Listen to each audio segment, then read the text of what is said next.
ಸಿನಿಮಾಗಳು ಅದನ್ನೇ ತೋರಿಸ್ತಾ ಇದ್ದಾವೆ. ಅಲ್ಲಿ ತಗೋ ಶೂಟ್ ಮಾಡು, ಒಬ್ಬನ ಸಾಯಿಸೋದೆಲ್ಲ ಇನ್ನೊಬ್ಬನ ಸಾಯಿಸಬೇಕು. ಕ್ಯಾನ್ಸರ್ ಆಗಲಿ ಮತ್ತು ಕಿಡ್ನಿ ಫೇಲ್ಯೂರ್ಸ್ ಆಗಲಿ, ಡಯಾಬಿಟೀಸ್ ಇವತ್ತು ನಮ್ಮ ದೇಶ ರಾಜಧಾನಿ ಆಗೋದಕ್ಕೆ ಹೊರಟಿದೆ.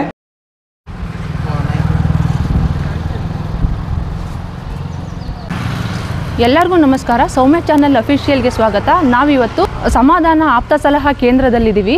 ಇದೇನಪ್ಪ ಅಂದರೆ ಖ್ಯಾತ ಮನೋವೈದ್ಯರಾದಂಥ ಡಾಕ್ಟರ್ CR ಚಂದ್ರಶೇಖರ್ ಸರ್ ಅವರು ನಡೆಸ್ಕೊಂಡು ಬರ್ತಾ ಇರೋಂಥ ಸಂಸ್ಥೆ. ಇವತ್ತೇನಪ್ಪ ಅಂದರೆ ವಿಶ್ವ ಆರೋಗ್ಯ ದಿನ ಇರೋದ್ರಿಂದ ಖ್ಯಾತ ಆಯುರ್ವೇದ ತಜ್ಞರಾದಂಥ ವಸುಂಧರಾ ಭೂಪತಿ ಅವರು ಈ ಕಾರ್ಯಕ್ರಮ ನಡೆಸ್ಕೊಡ್ತಿದ್ದಾರೆ. ಅವರು ಮನೆ ಮದ್ದುಗಳಿಂದ ಹೇಗೆ ಆರೋಗ್ಯ ವೃದ್ಧಿಸ್ಕೊಳ್ಳೋದು ಅನ್ನೋದ್ರ ಬಗ್ಗೆ ಮಾಹಿತಿ ನೀಡ್ತಾರೆ. ಅದು ಯಾವ ರೀತಿ ಮಾಹಿತಿ ನೀಡ್ತಾರೆ, ಇದು ಜನಗಳಿಗೆ ಯಾವ ರೀತಿ ಉಪಯೋಗ ಆಗುತ್ತೆ ಅದನ್ನು ನೋಡೋಣ. ಬನ್ನಿ ಒಳಗಡೆ ಹೋಗೋಣ. ಕಾರ್ಯಕ್ರಮ ನಡೀತಾ ಇದೆ, ನೋಡೋಣ ಬನ್ನಿ. ಈ ಕಾರ್ಯಕ್ರಮನ ಹವ್ಯಾಸಿ ಆಪ್ತ ಸಮಾಲೋಚಕರ ವೇದಿಕೆಯ ವತಿಯಿಂದ ಆಯೋಜಿಸಿದ್ದಾರೆ. ಈ ರೀತಿ ಕಾರ್ಯಕ್ರಮಗಳನ್ನ ವೇದಿಕೆ ವತಿಯಿಂದ ತುಂಬಾನೇ ಆಯೋಜಿಸ್ತಾರೆ. ಯಾರಿಗಾದ್ರೂ ಇಂಟ್ರೆಸ್ಟ್ ಇರೋರು ಇಲ್ಲಿ ಬಂದು ಅಟೆಂಡ್ ಮಾಡ್ಬೋದು. ಈ ರೀತಿಯ ಎಲ್ಲ ಕಾರ್ಯಕ್ರಮಗಳು ಡಾಕ್ಟರ್ CR ಚಂದ್ರಶೇಖರ್ ಸರ್ ಅವರ ಮಾರ್ಗದರ್ಶನದಲ್ಲಿ ನಡೆಯುತ್ತೆ. ಕಳೆದ ವರ್ಷ ನಮ್ಮೆಲ್ಲರ ಪ್ರೀತಿಯ ಡಾಕ್ಟರ್ CR ಚಂದ್ರಶೇಖರ್ ಸರ್ ಅವರಿಗೆ ಪದ್ಮಶ್ರೀ ಪುರಸ್ಕಾರ ಕೂಡ ಸಿಕ್ಕಿದೆ. ಆಪ್ತ ಸಮಾಲೋಚಕರು ಅಂದ್ರೆ ಏನಪ್ಪಾ ಅಂದ್ರೆ ಮಾನಸಿಕವಾಗಿ ಖಿನ್ನತೆಗೊಳಗಾಗಿರ್ತಾರಲ್ವಾ, ಅವ್ರನ್ನ ಕೌನ್ಸಿಲಿಂಗ್ ಮಾಡೋರನ್ನ ಆಪ್ತ ಸಮಾಲೋಚಕರು ಅಂತ ಕರೀತಾರೆ, ಅಂದ್ರೆ ಕೌನ್ಸಿಲರ್ ಅಂತ ಕರೀತಾರೆ. ಯಾರಿಗಾದ್ರೂ ಇಂಟ್ರೆಸ್ಟ್ ಇರೋರು ಹವ್ಯಾಸಿ ಆಪ್ತ ಸಮಾಲೋಚಕರ ವೇದಿಕೆನಲ್ಲಿ ಮೆಂಬರ್ ಕೂಡ ಆಗ್ಬೋದು. ಈ ರೀತಿ ಮೆಂಬರ್ ಆಗೋರ್ನ ವಾಟ್ಸಪ್ ಗ್ರೂಪ್ನಲ್ಲಿ ಆ್ಯಡ್ ಮಾಡ್ತಾರೆ. ಆಗ ನಿಮಗೆ ವೇದಿಕೆ ವತಿಯಿಂದ ಯಾವುದೇ ಕಾರ್ಯಕ್ರಮಗಳಾದ್ರೂ ಮೆಸೇಜ್ ಮತ್ತೆ ಡೀಟೇಲ್ಗಳು ಸಿಗ್ತಾ ಹೋಗುತ್ತೆ. ನಿಮ್ಗೇನಾದರೂ ಹೆಚ್ಚಿನ ಮಾಹಿತಿ ಬೇಕು ಅಂದರೆ ನನ್ನ ವಿಡಿಯೋದಲ್ಲಿ ಕಮೆಂಟ್ ಹಾಕಿ, ಇಲ್ಲದೇ ಇದ್ರೆ ಗೂಗಲ್ನಲ್ಲಿ ಹೋಗ್ಬಿಟ್ಟು ಸಮಾಧಾನ ಸೆಂಟರ್ ಅಂತ ಹೊಡೆದ್ರೆ ಅಡ್ರೆಸ್ ಮತ್ತು ಕಾಂಟ್ಯಾಕ್ಟ್ ನಂಬರ್ ಕೂಡ ಇರುತ್ತೆ. ಅದ್ರ ಮೂಲಕ ನೀವು ಕಾಂಟ್ಯಾಕ್ಟ್ ಮಾಡ್ಬೋದು. ಎಲ್ಲರಿಗೂ ನಮಸ್ಕಾರ. ಇಂದು ತಮಗೆಲ್ಲರಿಗೂ ತಿಳಿದಂತೆ ವರ್ಲ್ಡ್ ಹೆಲ್ತ್ ಡೇ 2025 ವಿಶ್ವ ಆರೋಗ್ಯ ದಿನಾಚರಣೆ. ಸೊ ಇವತ್ತಿನ ಈ ಪ್ರೋಗ್ರಾಮ್ಗೆ ನಮ್ಮ ಡಾಕ್ಟರ್ ವಸುಂಧರಾ ಭೂಪತಿ ಮೇಡಮ್ ಅವರಿಗೆ ಆಹ್ವಾನಿಸಿದ್ವಿ. ಅವರ ಬಿಸಿ ಶೆಡ್ಯೂಲಲ್ಲೂ ಸಹ ಇವತ್ತು ನಮ್ಮ ಜೊತೆಗೆ ಬಂದು ಒಪ್ಕೊಂಡು ಅವರು home remedies for better health ಅನ್ನೋ ವಿಷಯವಾಗಿ ಮೇಡಮ್ ಮಾತಾಡಲಿಕ್ಕೆ ಒಪ್ಕೊಂಡಿದ್ದಾರೆ. ಅದಾದ ನಂತರ ಚಿಕ್ಕ ರಸಪ್ರಶ್ನೆ ಇದೆ, ಅದನ್ನು ಸಹ ಮೇಡಮ್ ನಡೆಸ್ಕೊಡ್ತೀನಿ ಅಂತ ಒಪ್ಕೊಂಡು ಇವತ್ತು ನಮ್ಮ ಸಮಾರಂಭಕ್ಕೆ ಮೇಡಮ್ ಬಂದಿದ್ದಾರೆ. ಅವರಿಗೆ ಹೃತ್ಪೂರ್ವಕವಾದಂತಹ ಸ್ವಾಗತವನ್ನು ಕೊಡ್ತೇನೆ. ಅದೇ ರೀತಿಯಾಗಿ ನಮ್ಮ ಅಧ್ಯಕ್ಷರು ಸದಾ ಕ್ರಿಯಾಶೀಲರು, ಮತ್ತು ಇವತ್ತಿನ ಪ್ರೋಗ್ರಾಮ್ ಇದು ಏನೋ ಇಷ್ಟು ಚೆನ್ನಾಗಿ ಅರೇಂಜ್ ಆಗಬೇಕು ಅಥವಾ ನಡಿಬೇಕು ಅನ್ನೋದಾದರೆ ಅವರ ಸಹಕಾರ, ಅವರ ಸಲಹೆ ಇಲ್ಲದೆ ಖಂಡಿತ ಸಾಧ್ಯವಾಗಿಲ್ಲ. ಅವರಿಗೆ ಹುಷಾರಿಲ್ಲದೆ ಇದ್ರು ಸಹ ಮೇಡಮ್ ಶೀಸ್ ವೆರಿ ಆಕ್ಟಿವ್ ಮತ್ತೆ ತುಂಬ ಸಹಕಾರ ಮಾಡ್ತಿದ್ದಾರೆ. ಇವತ್ತು ವೇದಿಕೆ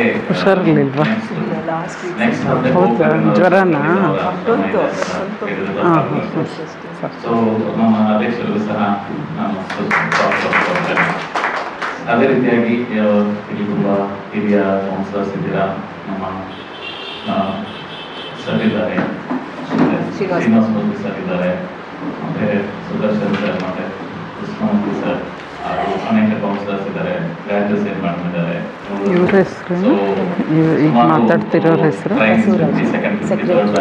ಟ್ರೈನಿಂಗ್ಸ್ ಇದ್ದೀರಾ, ಮತ್ತೆ ಎಲ್ಲರೂ ಸಹ ಈ ಕಾರ್ಯಕ್ರಮ ಬಂದಿದ್ದೀರಾ.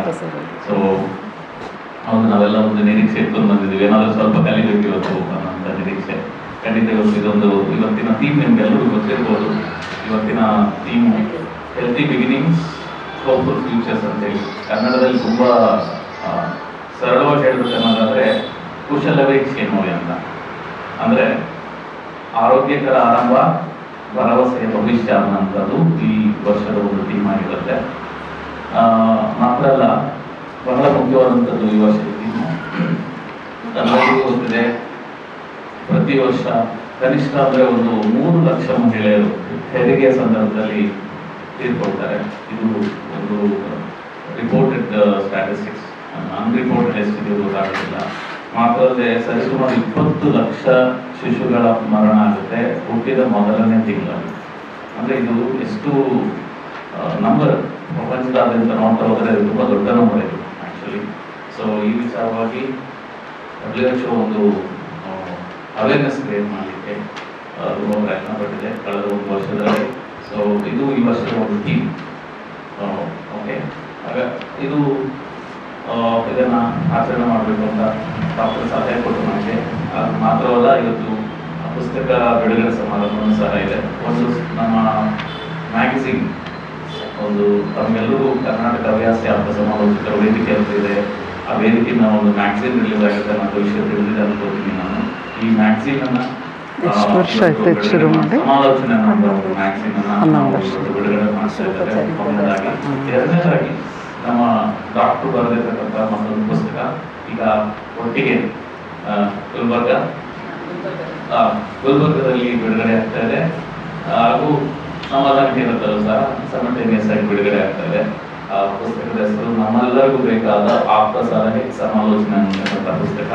ಮತ್ತೆ ಈ ಕಾರ್ಯಕ್ರಮ ಈ ರೀತಿಯಾಗಿದೆ. ಇವತ್ತಿನ ಪುಸ್ತಕ ಬಿಡುಗಡೆ ನಂತರದಲ್ಲಿ ಮೇಡಮ್ ಮಾತಾಡ್ತಾರೆ, ರಸಪ್ರಶ್ನೆ ಇರುತ್ತೆ. ಮತ್ತೆ ಇಷ್ಟು ಇವತ್ತಿನ ಪ್ರೋಗ್ರಾಮ್ನ ಮುಖ್ಯಾಂಶಗಳು. ಮತ್ತೊಮ್ಮೆ ಎಲ್ಲರಿಗೂ ಸ್ವಾಗತವನ್ನು ಕೋರ್ತೇನೆ. ಎಲ್ರಿಗೂ ನಮಸ್ಕಾರ. ಡಾಕ್ಟರ್ ವಸುಂಧರಾ ಭೂಪತಿ ಅವ್ರ ಬಗ್ಗೆ ಹೇಳಬೇಕು ಅಂತಂದರೆ, ನಾನಂತೂ ಮೊದಲಿನಿಂದನೂ ಅಷ್ಟೇ ಪೇಪರಲ್ಲಿ ಅವ್ರು ನೋಡ್ತಿರ್ಬೇಕಾದ್ರೆ ಕ್ವಶನ್ಸ್ ಕೇಳಿಸ್ಬೇಕು ಅಂತ ನನಗೂ ಅನಿಸ್ತಿತ್ತು. ಬಟ್ ನಾನು ಅವ್ರನ್ನ ಎದುರುಗಡೆ ನೋಡುವಂಥ ಭಾಗ್ಯ ಸಿಕ್ಕಿದ್ದು ನಮ್ಮ ಸಮಾಧಾನಕ್ಕೆ ಭಾಷೆ. ಈಗ ಅವ್ರ ಜೊತೆನೇ ಎಷ್ಟೊಂದು ಮಾತಾಡ್ತೀವಿ, ಏನಾದ್ರು ಡೌಟ್ಸ್ ಇದ್ರೆ ಫೋನ್ ಮಾಡಿ ಕೇಳ್ತೀವಿ ಅಂತಂದ್ರೆ ನೀವುಗಳು ಎಲ್ಲನೂ ಅವ್ರ ಜೊತೆ ಹಾಗೇನೆ ಒಡನಾಟ ಇಟ್ಕೊಳ್ಬೋದು. ಅದು ಸಂಕ್ಷಿಪ್ತವಾದ ಇಂಟ್ರೊಡಕ್ಷನ್ ಇದೆ. ಡಾಕ್ಟರ್ ವಸುಂಧರಾ ಭೂಪತಿಯವರು ವೈದ್ಯೆಯಾಗಿ, ಸಾಹಿತಿಯಾಗಿ, ಸಂಘಟಕಿಯಾಗಿ, ಸಾಮಾಜಿಕ ಹೋರಾಟಗಾರ್ತಿಯಾಗಿ ಮತ್ತು ಅಂಗನಗಾರ್ತಿಯಾಗಿ ನಾಡಿನಾದ್ಯಂತ ಪ್ರಸಿದ್ಧರು. ಇವರು ಎಂ ರಾಘವೇಂದ್ರ ರಾವ್ ಹಾಗೂ ಶಾಂತಾಬಾಯಿ ಅವರ ಮಗಳಾಗಿ ರಾಯಚೂರಿನಲ್ಲಿ ಜೂನ್ 5 1962 ಜನಿಸಿದರು. ವೈದ್ಯ ಸಾಹಿತ್ಯ, ಕಥೆ, ನಾಟಕ, ಕವನ, ಗ್ರಂಥ ಸಂಪಾದನೆ ಪ್ರಕಾರಗಳಲ್ಲಿ ಇವರ 75ಕ್ಕೂ ಹೆಚ್ಚು ಕೃತಿಗಳು ಪ್ರಕಟಗೊಂಡಿದೆ. ಇವರು ರಚಿಸಿದ ಕಲಾಕೃತಿಗಳಲ್ಲಿ ಆರೋಗ್ಯ ಸಂಗಾತಿ 3 ಬೃಹತ್ ಸಂಪುಟಗಳು, ಮನೆಯಂಗಳದಲ್ಲಿ ಔಷಧಿ ವನ, ಹೂವು ಮತ್ತು ಆರೋಗ್ಯ, ಪ್ರೀತಿ ಕಥಾ ಸಂಕಲನ, ಸಂಕ್ರಾಂತಿ ಕವನ ಸಂಕಲನ, ಮಹಿಳೆ ಮತ್ತು ಮೌಢ್ಯ ಪ್ರಮುಖವಾದವು. ಇದು ಮಹಿಳೆ ಮತ್ತು ಮೌಢ್ಯ ಅನ್ನೋದ್ರ ಬಗ್ಗೆನೇ ನಾವು ಹೆಚ್ಚಾಗಿ ತಿಳ್ಕೊಳ್ಬೇಕು. ಈ ಮೌಢ್ಯತೆಯನ್ನ ಸ್ಟಾರ್ಟ್ ಆಗದೆ ಮನೆಯಿಂದ ಅಲ್ವಾ. ಇವರ ಆರೋಗ್ಯ ಚಿಂತನ ಮಾಲಿಕೆ ಎಡಿ ಪ್ರಕಟವಾದ 45 ಕೃತಿಗಳು ಜನರಲ್ಲಿ ಆರೋಗ್ಯವನ್ನು ಕುರಿತಂತೆ ಹೆಚ್ಚಿನ ಅರಿವನ್ನು ಮೂಡಿಸುವಂತಹ ಪುಸ್ತಕಗಳು. ಇವರ ಕೆಲವು ಪುಸ್ತಕಗಳು ಇಂಗ್ಲಿಷ್ ಮತ್ತು ಹಿಂದಿ ಭಾಷೆಗಳಿಗೆ ಅನುವಾದಗೊಂಡಿವೆ. ಇವರು ವೈದ್ಯ ಲೋಕ ಮಾಸ ಪತ್ರಿಕೆಯ ಸಂಪಾದಕರಾಗಿದ್ದಾರೆ. ಇವರು ರಚಿಸಿರುವ ಹಲವಾರು ಲೇಖನಗಳು ಕವಿತೆ, ಕರ್ನಾಟಕ ರಾಜ್ಯದ ವಿವಿಧ ವಿಶ್ವವಿದ್ಯಾಲಯಗಳ ಪಠ್ಯಕ್ರಮಗಳಲ್ಲಿ ಸೇರ್ಪಡೆಯಾಗಿದೆ. ಡಾಕ್ಟರ್ ವಸುಂಧರಾ ಭೂಪತಿಯವರು ರಾಜ್ಯ ಸರ್ಕಾರದ ಹೆಣ್ಣು ಭ್ರೂಣ ಹತ್ಯೆ ನಿಷೇಧ ಸಮಿತಿಯ ಸದಸ್ಯೆಯಾಗಿ ಕಾರ್ಯನಿರ್ವಹಿಸಿದ್ದಾರೆ. ಸತತ 2 ಅವಧಿಗೆ ಚುನಾಯಿತರಾಗಿ ಕರ್ನಾಟಕ ಲೇಖಕಿಯರ ಸಂಘದ ಅಧ್ಯಕ್ಷೆಯಾಗಿ ಹಾಗೂ ಕರ್ನಾಟಕ ರಾಜ್ಯ ವಿಜ್ಞಾನ ಪರಿಷತ್ತಿನ ಗೌರವ ಕಾರ್ಯದರ್ಶಿಯಾಗಿ ಕಾರ್ಯವನ್ನು ನಿರ್ವಹಿಸಿದ್ದಾರೆ. ಕರ್ನಾಟಕ ರಾಜ್ಯ ವಿಜ್ಞಾನ ಪರಿಷತ್ತಿನ ಗೌರವ ಕಾರ್ಯದರ್ಶಿಯಾಗಿಯೂ ಸಹ ಕಾರ್ಯನಿರ್ವಹಿಸಿದ್ದಾರೆ. ಕನ್ನಡ ಪುಸ್ತಕ ಪ್ರಾಧಿಕಾರದ ಮೊದಲ ಮಹಿಳಾ ಅಧ್ಯಕ್ಷರಾಗಿ ಪುಸ್ತಕ ಸಂಸ್ಕೃತಿ ಕೈಂಕರ್ಯಕ್ಕೆ ಹಲವು 10 ಯೋಜನೆಗಳನ್ನು ಕೈಗೊಂಡಿದ್ದಾರೆ. ಜೊತೆಗೆ ರಾಜೀವ್ ಗಾಂಧಿ ಆರೋಗ್ಯ ವಿಜ್ಞಾನಗಳ ವಿಶ್ವವಿದ್ಯಾಲಯದ ಅಕಾಡೆಮಿಕ್ ಕೌನ್ಸಿಲ್ ಹಾಗೂ ಕರ್ನಾಟಕ ವಿಜ್ಞಾನ ಮತ್ತು ತಂತ್ರಜ್ಞಾನ ಅಕಾಡೆಮಿಯ ಸದಸ್ಯರಾಗೂ ಸಹ ಕೆಲಸ ಮಾಡಿದ್ದಾರೆ. ಹಾಗೆಯೇ ಮಹಿಳೆಯರ ಮತ್ತು ಮಕ್ಕಳ ಮೇಲಿನ ದೌರ್ಜನ್ಯ ತಡೆಗಾಗಿ ಕರ್ನಾಟಕ ಸರ್ಕಾರದ ಉನ್ನತ ಮಟ್ಟದ ತಜ್ಞರ ಸಮಿತಿಯ ಸದಸ್ಯರಾಗಿ ಸಹ ಇವರು ಸೇವೆಯನ್ನು ಸಲ್ಲಿಸಿದ್ದಾರೆ. ಇವರು 2012ರಲ್ಲಿ ಜಪಾನಿನ ಹಿರೋಶಿಮಾದಲ್ಲಿ ಜರುಗಿದ ಅಂತಾರಾಷ್ಟ್ರೀಯ ವೈದ್ಯರ ವಿಶ್ವಶಾಂತಿ ಸಮ್ಮೇಳನದಲ್ಲಿ ಭಾರತವನ್ನು ಪ್ರತಿನಿಧಿಸಿದ್ದಾರೆ. 2015ರಲ್ಲಿ ಜರುಗಿದ ಬಳ್ಳಾರಿ ಜಿಲ್ಲಾ ಸಾಹಿತ್ಯ ಸಮ್ಮೇಳನದ ಸರ್ವಾಧ್ಯಕ್ಷರಾಗಿದ್ದರು. ಅಕ್ಟೋಬರ್ 2018ರಲ್ಲಿ ಬಹ್ರೇನಿನಲ್ಲಿ ಜರುಗಿದ ಪ್ರಥಮ ಅಂತಾರಾಷ್ಟ್ರೀಯ ಕನ್ನಡ ಸಾಹಿತ್ಯ ಸಮ್ಮೇಳನದ ಸಂಪನ್ಮೂಲ ವ್ಯಕ್ತಿಯಾಗಿ ಪಾಲ್ಗೊಂಡಿದ್ದರು. 2019ರಲ್ಲಿ ಅರಬ್ ರಾಷ್ಟ್ರವಾದ ಅಬುಧಾಬಿಯಲ್ಲಿ ಜರುಗಿದ 15ನೇ ವಿಶ್ವ ಕನ್ನಡ ಸಂಸ್ಕೃತಿ ಸಮ್ಮೇಳನದ ಸರ್ವಾಧ್ಯಕ್ಷೆಯಾಗಿದ್ದರು. ವಸುಂಧರಾ ಭೂಪತಿಯವರಿಗೆ 2007ರಲ್ಲಿ HIV ಏಡ್ಸ್ ಲೇಖನಕ್ಕೆ ಯುನಿಸೆಫ್ ಪತ್ರಿಕೋದ್ಯಮ ಪ್ರಶಸ್ತಿ ದೊರೆತಿದೆ. ಕರ್ನಾಟಕ ವಿಜ್ಞಾನ ಮತ್ತು ತಂತ್ರಜ್ಞಾನ ಅಕಾಡೆಮಿಯಿಂದ ಶ್ರೇಷ್ಠ ಲೇಖಕಿ ಪುರಸ್ಕಾರ, ಹೂವು ಮತ್ತು ಆರೋಗ್ಯ ಸಂಕಲನಕ್ಕೆ ಅಲಂಕಾರ ಪ್ರಶಸ್ತಿ, ಕರ್ನಾಟಕ ವಿಜ್ಞಾನ ಮತ್ತು ತಂತ್ರಜ್ಞಾನ ಇಲಾಖೆಯಿಂದ ಶ್ರೇಷ್ಠ ವಿಜ್ಞಾನ ಸಂವಹನಕಾರ ರಾಜ್ಯ ಪ್ರಶಸ್ತಿ, 2013-14ನೇ ಸಾಲಿನ ಕರ್ನಾಟಕ ರಾಜ್ಯ ಪರಿಸರ ಪ್ರಶಸ್ತಿ, ಮೊಗ್ಗು ಅರಳುವಾಗ ಕೃತಿಗೆ ಮಾತೋಶ್ರೀ ರತ್ನಮ್ಮ ಹೆಗಡೆ ಗ್ರಂಥ ಬಹುಮಾನ ಮತ್ತು PS ಶಂಕರ್ ವೈದ್ಯ ಸಾಹಿತ್ಯ ಪ್ರಶಸ್ತಿ, ಜೀವಮಾನ ಸಾಧನೆಗಾಗಿ ಸ್ವದೇಶಿ ವಿಜ್ಞಾನ ಆಂದೋಲನ ಸಂಸ್ಥೆಯ ವಿಶ್ವೇಶ್ವರಯ್ಯ ಪ್ರಶಸ್ತಿ, ಕೆಂಪೇಗೌಡ ಪ್ರಶಸ್ತಿ, ಸೀತಾಸುತ ಸಾಹಿತ್ಯ ಪ್ರಶಸ್ತಿ, ಹೀಗೆ ಹಲವಾರು ಪ್ರಶಸ್ತಿಗಳನ್ನ ಅವರು ತಗೊಂಡಿದ್ದಾರೆ. ಹಾಗೆ ಆಯುರ್ವೇದ ಅಕಾಡೆಮಿಯಿಂದ ಆಯುರ್ವೇದ ಜ್ಯೋತಿ, ವೈದ್ಯರತ್ನ ಶರಣ ಸಾಹಿತ್ಯ ಪರಿಷತ್ತಿನ ಶಂಕರಶ್ರೀ ದತ್ತಿ ಪ್ರಶಸ್ತಿ ಸೇರಿದಂತೆ ಮುಂತಾದ ಅನೇಕ ಪ್ರಶಸ್ತಿಗಳು ಇವರಿಗೆ ದೊರೆತಿದೆ. ಇವರಿಗೆ ಜೋರಾದ ಚಪ್ಪಾಳೆಯನ್ನ. ಈಗ ಪುಸ್ತಕ ಬಿಡುಗಡೆ ಸಮಾರಂಭ. ಇದು ಸರ್ದ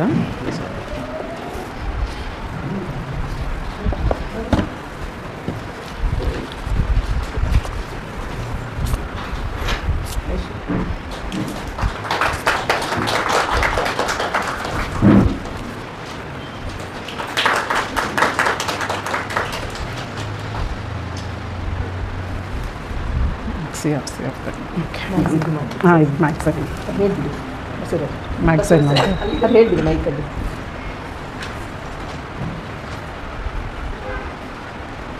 ಬಿಡುಗಡೆಯಾದಂಥ ಪುಸ್ತಕದ ಹೆಸರು ನಮ್ಮ ನಿಮ್ಮೆಲ್ಲರಿಗೆ ಬೇಕು ಆಪ್ತ ಸಲಹೆ ಸಮಾಲೋಚನೆ. ಈಗ ನಮ್ಮ ಸಮಾಲೋಚನೆ ಮ್ಯಾಗ್ಝೈನ್ ಬಿಡುಗಡೆ. ಗೋಪಾಲಕೃಷ್ಣ ಅವರ ಹೌದಾ? ಅವ್ರು ಬಂದಿಲ್ವಾ? ಇವತ್ತು ಮೈಸೂರಿಗೆ ಹೋಗಿದ್ದಾರೆ ಹಾಂ, ಪ್ರೋಗ್ರಾಮ್. ಸರಿ ಸರಿ. ಇದ್ದಾರೆ, ಅವರು ಬರಬೇಕಿತ್ತು. ಸರಸ್ವತಿ ಸರಸ್ವತಿ ಬನ್ನಿ,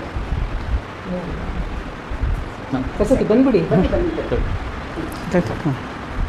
ಇದೆ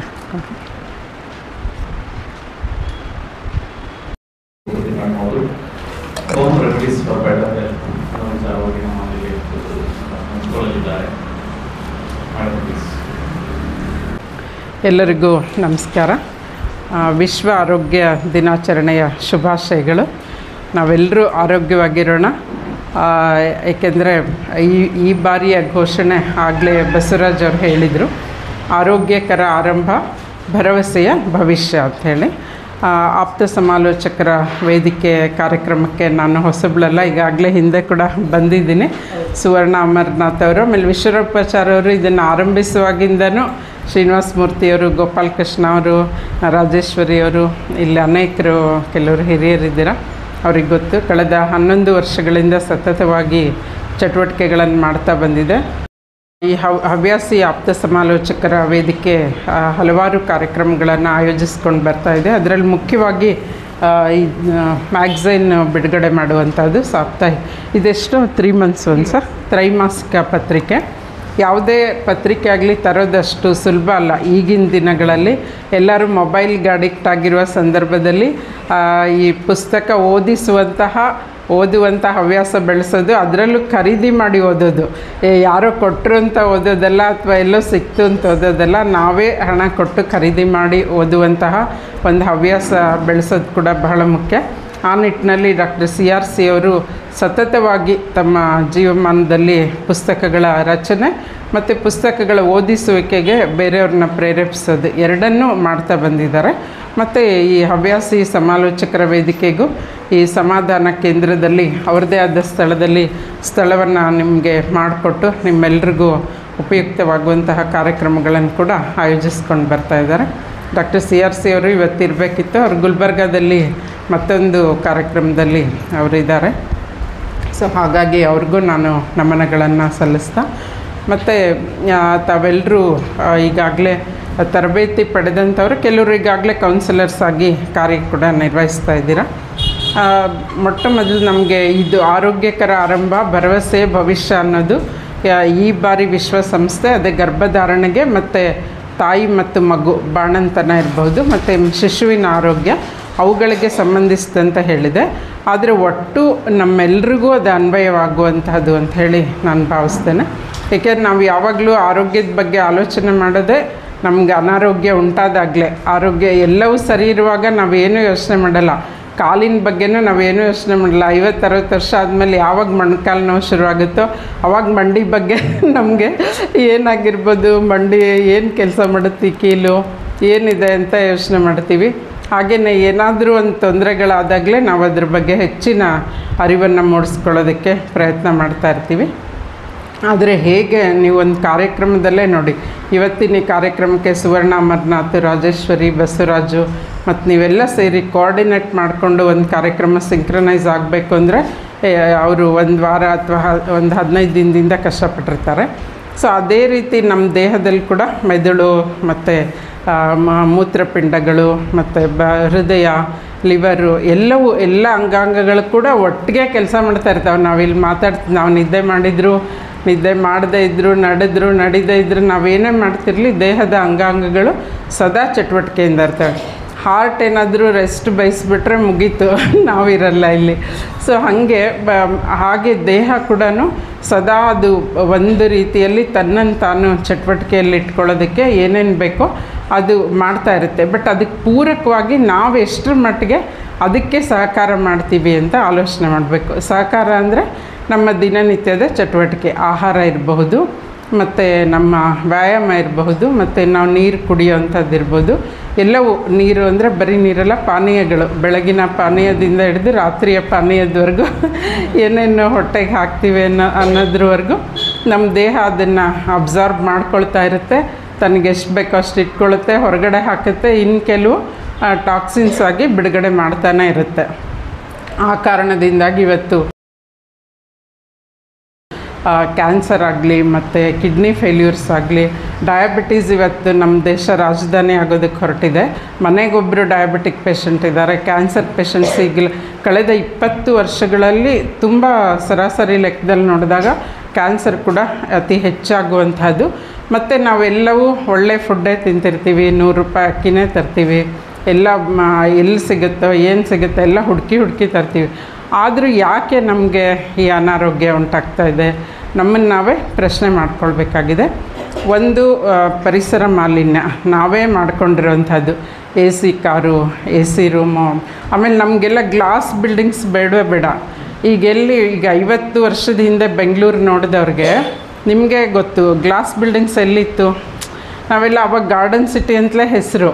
ಈ ಗ್ಲಾಸ್ ಬಿಲ್ಡಿಂಗ್ ಜಾಸ್ತಿ ಆದಷ್ಟು ಇದು ಗಾರ್ಬೇಜ್ ಸಿಟಿನೂ ಆಗ್ತಾಯಿದೆ. ಆಮೇಲೆ ಗ್ಲಾಸ್ ಬಿಲ್ಡಿಂಗ್ ಮಾಡಿ ನಮ್ಮ ವಾತಾವರಣಕ್ಕೆ ಗ್ಲಾಸ್ ಬಿಲ್ಡಿಂಗ್ಸ್ ಅವಶ್ಯಕತೆ ಇಲ್ಲ, ಮಾಡಿ ಒಳಗಡೆ AC ಮಾಡ್ಕೊಳ್ತೀವಿ. ಸೊ ನಾವು ಒಳಗಡೆ ಇರೋರು ತಣ್ಣಗಿರ್ತಾರೆ, ಹೊರಗೆ ಬಿಡುವಂತಹ ಆ ಕಾರ್ಬನ್ ಏನಿದೆ, ಬೇರೆ ಗ್ಯಾಸ್ ಏನಿದೆ, ಅದು ವಾತಾವರಣಕ್ಕೆ ಸೇರ್ಪಡೆಯಾಗಿ ಮತ್ತಷ್ಟು ಇವತ್ತು ಗ್ಲೋಬಲ್ ವಾರ್ಮಿಂಗು ಅತಿ ಹೆಚ್ಚಾಗ್ತಾಯಿದೆ. ಆಟೋ ಇಮ್ಯೂನ್ ಡಿಸಾರ್ಡರ್ಸ್ ಜಾಸ್ತಿ ಆಗ್ತಾಯಿದೆ. ಒಂದಕ್ಕೊಂದು ಅದು ಲಿಂಕ್. ಅದು ನಾವು ಅದಕ್ಕೆ ಒಂದು ಪರಿಸರ ಪ್ರಜ್ಞೆಯನ್ನು ನಾವೆಲ್ಲರೂ ಅಳವಡಿಸ್ಕೊಳ್ಳೇಬೇಕು. ಅಂದರೆ ನಾವು ಎಷ್ಟು ಈ ಪ್ಲಾಸ್ಟಿಕ್ಕು ನೋಡಿ, ಈ ಬಾಟ್ಲಿಂದ ಶುರುವಾಗುತ್ತೆ ನಮ್ಮದು.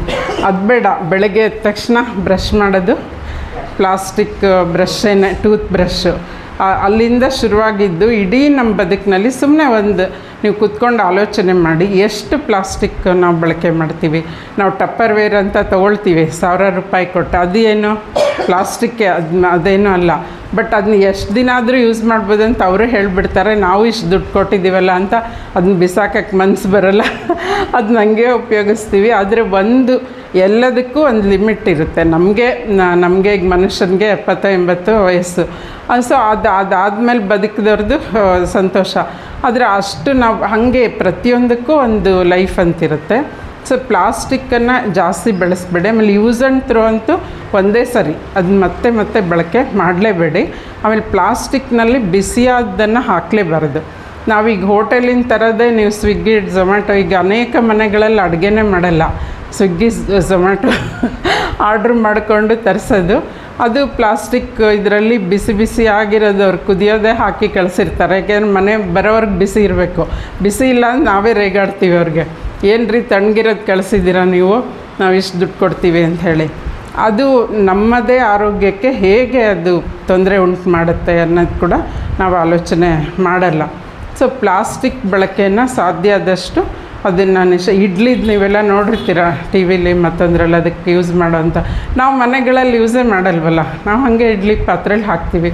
ಬಟ್ಟೆ ಹಾಕಿ ಮಾಡೋದು ಮೊದಲೆಲ್ಲ ಇತ್ತು.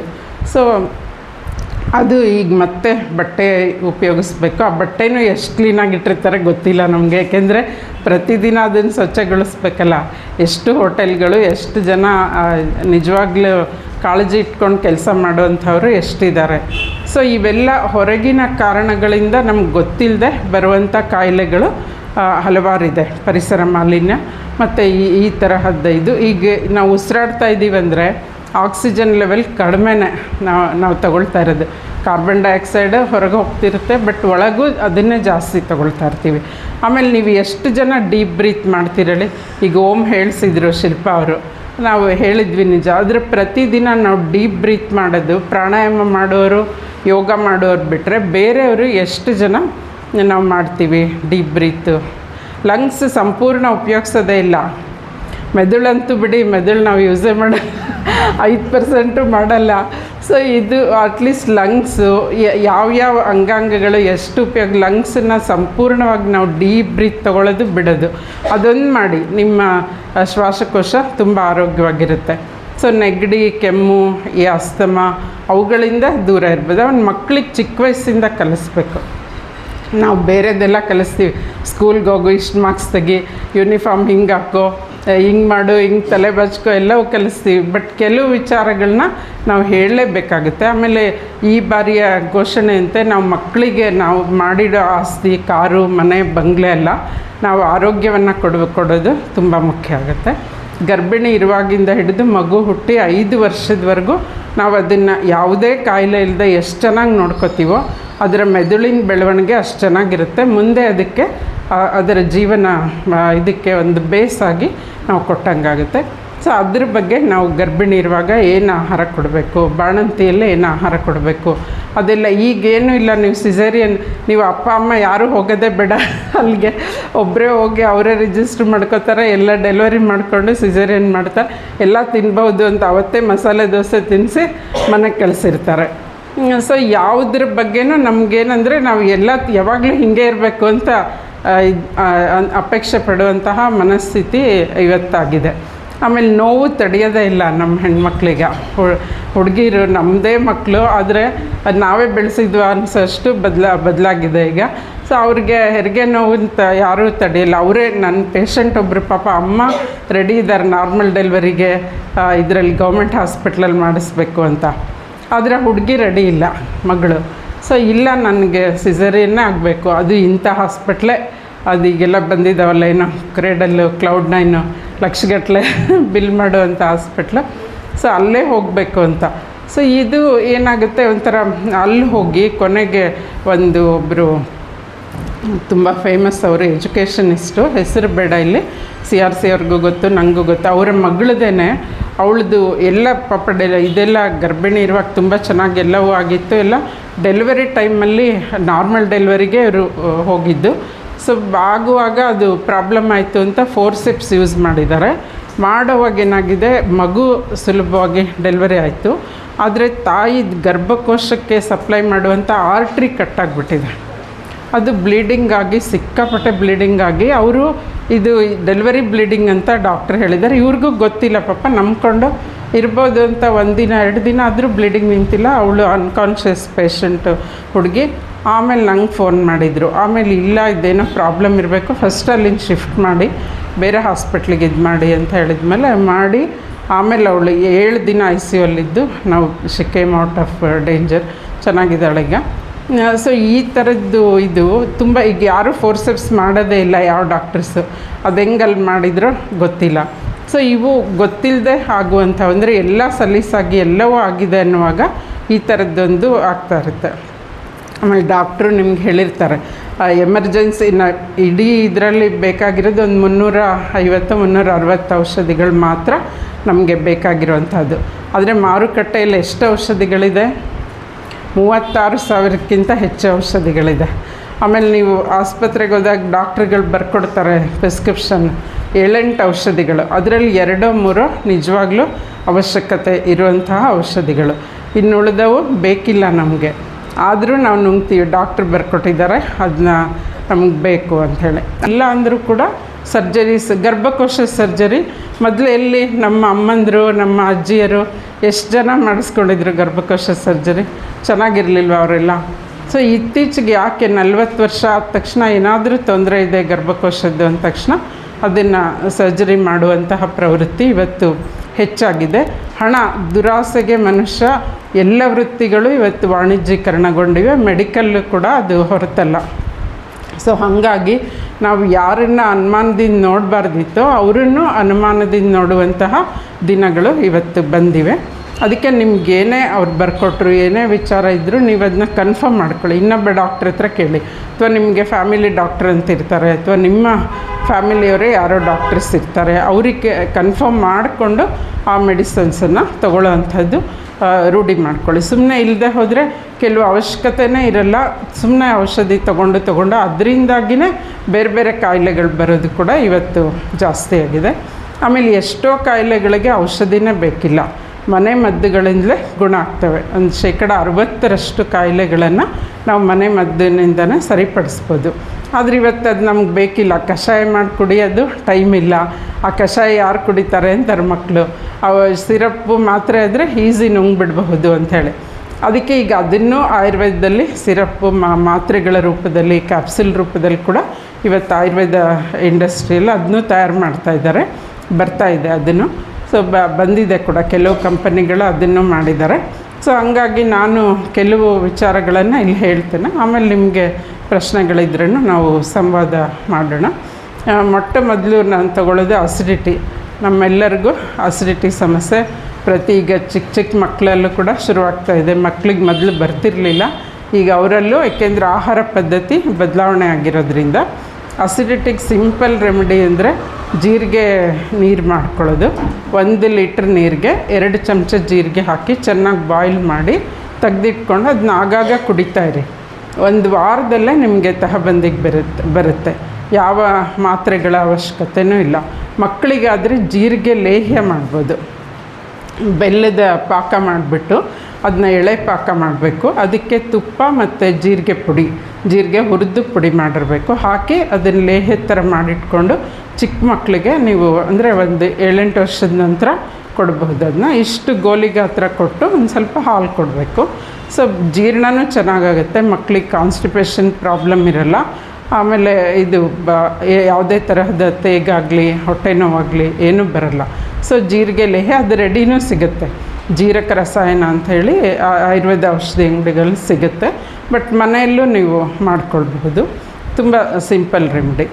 ಆಮೇಲೆ ಮತ್ತೊಂದು ಅಂದರೆ ನೆಗಡಿ. ಈಗ ಬೆಂಗಳೂರಲ್ಲಂತೂ ಅಲರ್ಜಿ ನೆಗಡಿ ಎಲ್ಲರಿಗೂ ಇರುತ್ತೆ. ಸೊ ಯಾಕೆಂದರೆ ಪೊಲ್ಯೂಷನ್ನಿಂದ ನಾವು ಅದು ಒಳ್ಳೆಯದಕ್ಕೆ ದೇಹ ಅದನ್ನು ಹೊರಗೆ ಹಾಕುತ್ತೆ, ಆ್ಯಂಟಿಹಿಸ್ಟಮಿನ್. ಸೊ ಹಾಗಾಗಿ ಅದು ಬರ್ತಾ ಇರುತ್ತೆ. ಸೊ ಇದಕ್ಕೆ ನಾವು ಸಿಂಪಲ್ ರೆಮಿಡಿ ಅಂತ ಹೇಳಿದರೆ ಅರಿಶಿಣ ಮತ್ತು ಮೆಣಸು, ಕರಿ ಮೆಣಸು ಇರುತ್ತಲ್ಲ, ಅರಿಶಿಣ ಪುಡಿ 1 ಚಮಚ, ಕರಿಮೆಣಸಿನ ಪುಡಿ 1-2 ಚಿಟಿಕೆ, ಅದನ್ನು ಬಿಸಿ ನೀರಿಗೆ ಹಾಕಿ ಬೆಳಗ್ಗೆ ಖಾಲಿ ಹೊಟ್ಟೆಗೆ ಕುಡಿಬೇಕು. ಆಮೇಲೆ ಆಮಲಕ್ಕಿ ಕೂಡ ಹಾಕ್ಕೊಳ್ಬೋದು, ನೆಲ್ಲಿಕಾಯಿ ಪುಡಿಯನ್ನು ಕೂಡ ಅದಕ್ಕೆ ಹಾಕಿ ನಾವು ಬೆಳಗ್ಗೆ ಖಾಲಿ ಹೊಟ್ಟೆಗೆ ಕುಡಿಯೋದ್ರಿಂದ ಇದು ನೆಲ್ಲಿಕಾಯಲ್ಲಿ ವಿಟಮಿನ್ ಸಿ ಜಾಸ್ತಿ ಇರುತ್ತೆ. ಸೊ ಅದನ್ನು ತಗೊಳ್ಬೋದು. ಆಮೇಲೆ ಮೆಣಸು ಮತ್ತು ಅರಿಶಿಣ 2 ಆಂಟಿಸೆಪ್ಟಿಕ್ ಪ್ರಾಪರ್ಟೀಸ್ ಇದೆ, ಆ್ಯಂಟಿಬಯೋಟಿಕ್ ಪ್ರಾಪರ್ಟೀಸ್ ಇದೆ. ಸೊ ಹಾಗಾಗಿ ಅದು ಬೇಗ ಆ್ಯಂಟಿ ಅಲರ್ಜಿಕ್ ಪ್ರಾಪರ್ಟೀಸ್ ಇದೆ. 1-3 ತಿಂಗಳು ತೊಗೊಳ್ಬೇಕಿದು. ಈ ಮಳೆಗಾಲ ಚಳಿಗಾಲದಲ್ಲಿ ಕೆಲವ್ರಿಗೆ ರೆಗ್ಯುಲರ್ ಆಗಿರೋರಿಗೆ 3 ತಿಂಗಳು. ಸುಮ್ಮನೆ ಆವಾಗವಾಗ ನೆಗಡಿ ಬಂದು ಹೋದರೆ ಅದು 2-3 ದಿನ ತೊಗೊಂಡ್ರೂ ಸಾಕಾಗುತ್ತೆ. ಆಮೇಲೆ ಹಾಗೆಯೇ ಬಿಸಿ ನೀರನ್ನು ಕುಡಿಯೋದು. ಆಮೇಲೆ ಕೆಲವರು ಕರೋನಾ ಟೈಮಲ್ಲಿ ತುಂಬ ಜನ ಎಲ್ಲ ವಾಟ್ಸಪ್ ಯೂನಿವರ್ಸಿಟಿಗಳಾಗ್ಬಿಟ್ಟಿತ್ತಲ್ಲ, ಎಲ್ಲರೂ ಅಡ್ವೈಸ್ ಮಾಡೋದು.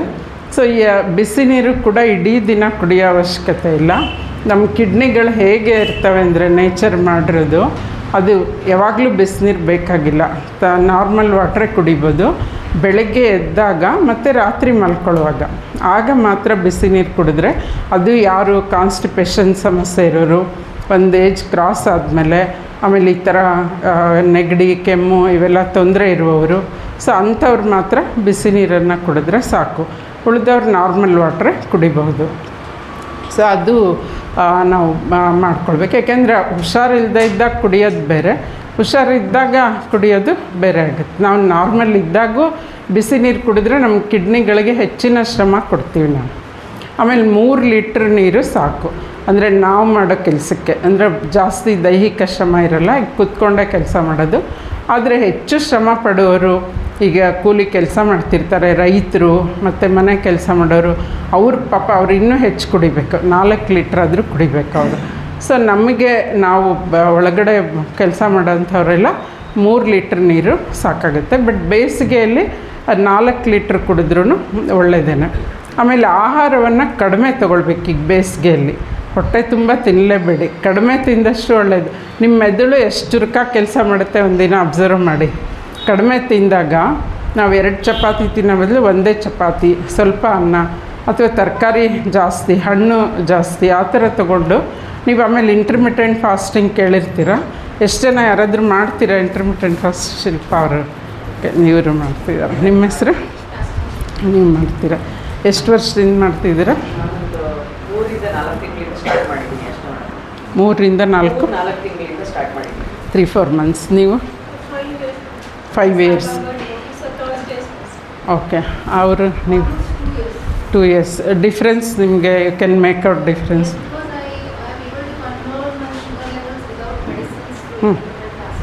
ಗುಡ್.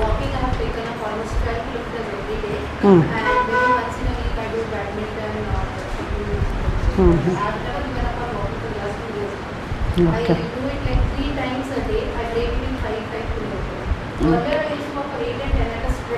Oh.